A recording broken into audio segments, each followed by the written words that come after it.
Dave Rennie has been named the All Blacks coach through to the end of the 2027 Rugby World Cup, beating out Jamie Joseph for the role. And here to discuss this is Newstalk ZB's lead rugby commentator and reporter, Elliott Smith.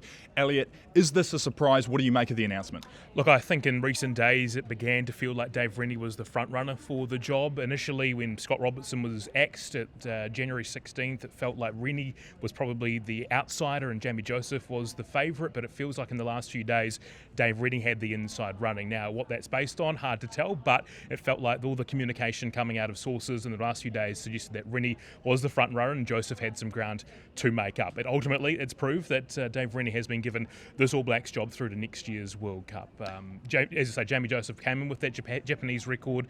Dave Rennie has coached internationally before. That's something New Zealand rugby wanted. They wanted an international former head coach to take on this role. They've got it in the form of Dave Rennie.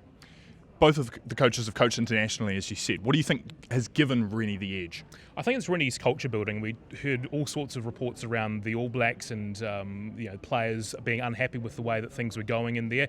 I think he'll have a task to rebuild things. We look back to his Chiefs tenure in 2012 and 2013. He rebuilt that team that had gone to the final in 2010, built them into real contenders with a really young team. A lot of the New Zealand under-20 players he coached and changed the Chiefs' culture, and it was built on mana and connection to their Māori culture and Māori roots, and he did that very, very quickly. Look at the timeline to the Rugby World Cup. The All Blacks have 17 matches this year, which is a lot, and then they'll probably have 8, maybe 9 next year ahead of the World Cup. That's not that many at all to try and get a campaign started. Coming in really cold like Dave Rennie is, so he'll have to hit the ground running, but it's that culture building that I think may well have given him the edge in taking this job.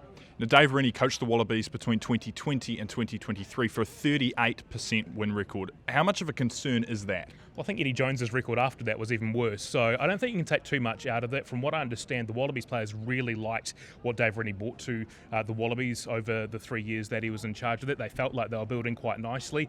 Eddie Jones comes in, they miss out entirely on the Rugby World Cup knockout stages in 2023.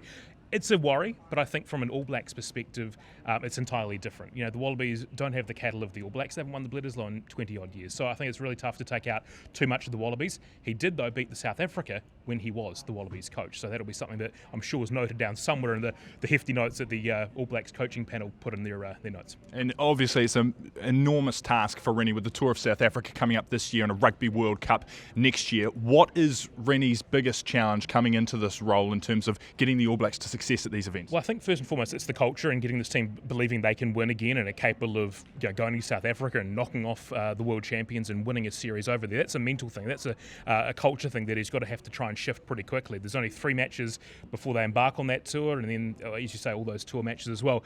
He's also coming in, a little bit cold as well because he's coaching Kobe. He probably has been watching Super Rugby recently, so he's going to have to track down a way to watch that, watch all the footage, etc., and figure out a way that they can try and find, who the star players in Super Rugby are in time for the squad selection, which will have to be in June. So, as I say, he's got to get a lot of work under his belt in the next few months. He's probably going to have to run a bit of double duty along with his Kobe role, which he's going to see out. Incidentally, that season ends around May, so there's a bit of work for Dave Rennie to do. But I think that over the next few months will be really key.